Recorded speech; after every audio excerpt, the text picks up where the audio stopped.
Paing isda. Yan. Mga ano lang, mga 8 kilo yata mahigit o 10. Yan, snipit natin. So karama natin isda migo, yan o. Asa.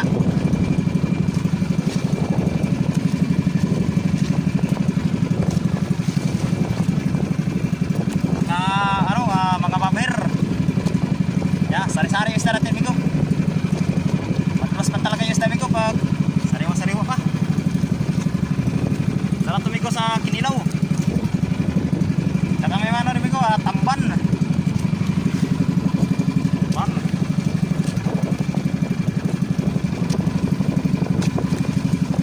So yan, huli natin lahat sa kalinang umaga. Ano na pala migo, alauna ng hapon. Grabing init. So yun, tayo pauwi na at hindi na sumiba, ayaw na sumiba ng isda. Kahit anong lipat natin ay wala nang kumakain sa ating kaskas. Sao malaki pa naman sana yung